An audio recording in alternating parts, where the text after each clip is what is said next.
Hi, Trinity. I'm so excited to have the opportunity to gather with you in person again and to worship together. And since some things are going to be just a little bit different going forward for a while because of the precautions that we're going to have to take, I thought it would be nice to take this opportunity to walk with you a little bit through some of the things that we'll have to do differently, just to help you get a feel for it before you come in so you're comfortable knowing what we need to do. We'll be unlocking the front doors about 15 minutes before service times. So if you'll come at that time, we'll make sure the doors are unlocked. We'll have them propped open, as you can see right here. That way there's no need for you to touch the handles any more than necessary. I know we're all having to touch handles, but as much as we can cut down on that, it'll help. So if you'll come sometime within those 15 minutes before our services start, the doors will be open for you and you can come on inside. And of course, you know we have restrooms down this hallway. There's a men's room straight ahead and a ladies' room just around the corner to the left. We're going to make sure that those are disinfected for you in between every service. Of course, there are other bathrooms around the church building, but if we could work together to make sure that we, as much as possible, stay in this front hallway and these front bathrooms and in the auditorium, then it'll cut down on some of the cleaning and disinfecting that we need to do. Now, once you come inside, one of the first things you're going to see is our hand sanitizing station. It's not completely finished at this point. We have a touchless hand sanitizer dispenser that is on the way. It just hasn't arrived yet. If it's not here by the time our services start back, we do have this container. Please use it when you come in and sanitize your hands. We'll make sure that we have plenty of this on hand as we go forward. But this is where it will be, either in the pump or in the touchless dispenser. Please make sure you get some on the way in.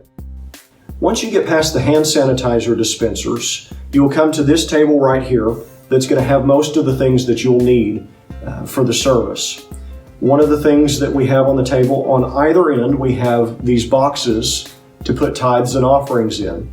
Because we're not going to pass the plate, we felt like that was too much of a risk to take of passing other things along with the plate right now. So if you'll just put it in here, we can give without having to touch anything. And at the end of the service, we can seal those up and disinfect them if needed and get those to Kathy. So we won't pass the plate, but if the Lord leads you to give, go ahead and drop it in either one of these.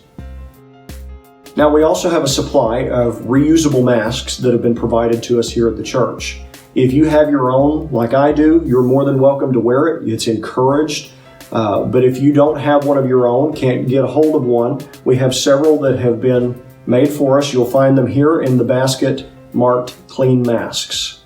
When you walk in, somebody, probably Charla, but somebody will be here with gloves to hand these to you so you don't have to dig through there to find one. Now, if you use one of the ones that has been provided to the church, what we're going to ask you to do is on your way out, there's this basket here that says used masks. If you'll drop that in here on the way out, we have somebody who has volunteered to make sure those are cleaned and bleached and ironed and returned back over here to the clean masks before the next service. If you would help us out with that, we would really appreciate it. If you need an offering envelope, somebody will be here with gloves to hand those out to you as well. If you have children with you, we have bags here with candy and goodies and sermon notes to keep them occupied during the service. Somebody will be here with gloves to hand those out to you as well. At this point, it's still up in the air whether we are going to use bulletins or not, whether we're going to use song lyric sheets handed out or hymnals. But if we do have bulletins or if we do have song lyric sheets, those will also be here at this table, and somebody will be available with gloves to hand those out to you. If we use hymnals, we'll make sure that the hymnals are disinfected in between every service. One thing we really need your help with is to try to keep this area as sterile as possible. Now, the way you can help us do that is by not coming and serving yourself with any of the things that you need to take, whether it's the masks or song sheets or bulletins or offering envelopes or bags for the children. Somebody will be here with gloves to help you with that. With the offering, though, feel free, because we are going to disinfect it afterwards, feel free to drop your offering in that basket yourself.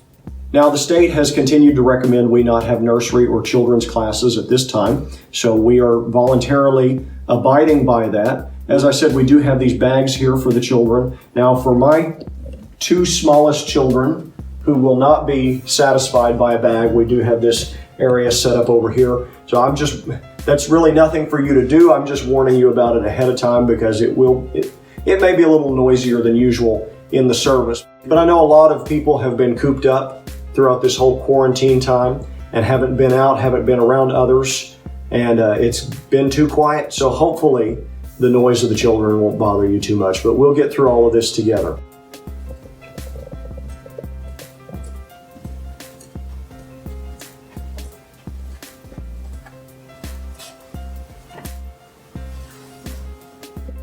Now, as you can see from that broad view of the auditorium, we've taken a lot of the seats out, and we've rearranged them into smaller sections that are spread out about 6 feet apart from each other to try to help with social distancing. One thing that we're going to ask you to do is to just do like you're doing everywhere else and keep social distance from people that you don't live with or haven't been around. So I'd encourage you to try to sit in one of these little sections with people that you live with, or close family members that you've been going and checking on, people that you would be with during social distancing. In one of these sections of 4 seats, if we need to, somebody can sit on either end, and you're about 6 feet apart. According to our public health officials, it's very important that we still do our best to maintain social distancing as much as possible. So we're not going to have a welcome with handshakes or fist bumps or anything like that. We're going to try to keep 6 feet apart for a little while longer to keep everybody safe. Even those who've already had this, we can't assume that we can just hug all over them because we know they don't have COVID-19. That may be true, but their immune systems have been ravaged by this, and they're still susceptible to other things from us. So we need to be mindful of that as well. Keep our distance from them. We encourage you strongly to wear masks just to keep down the particles. One of the few things that we do know about COVID-19 is that it's spread by respiratory droplets, and some studies have suggested that those droplets may spread up to 13 feet away when people are singing. So if we wear our masks, that may cut down on how far those droplets are able to spread. We're all trying to figure this out together and do the best we can to follow the recommendations of our public health officials and keep one another safe, to do things that maybe are a little uncomfortable for us or a little unpleasant for us, but do it out of love for those who might be more vulnerable to this, and to try to do it in a way that we can use some common sense and still be able to gather together. That's the main thing we've missed, is the gathering together, and I'm so looking forward to it. So we don't want to burden you with a bunch of rules. I just want to make you comfortable with how we've tried to set things up here to keep it as safe as possible for as many people as possible. And now, to lighten things up a little bit, I've invited some help to come and show us how to do this and how not to do this.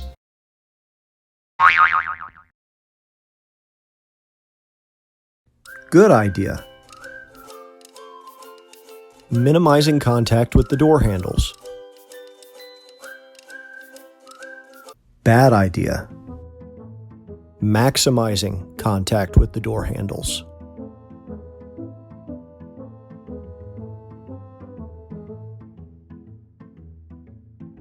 Good idea. Cleaning your hands when you enter the church.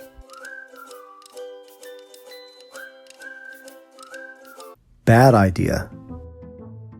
Assuming your hands are clean enough when you enter the church.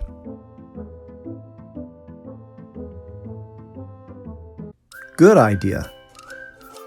Being helped with items on the front table. Bad idea. Helping yourself to items on the front table. Good idea. Maintaining appropriate social distance when sitting. Bad idea. Invading others' personal space while sitting. Good idea. Greeting others from a distance of 6 feet. Bad idea.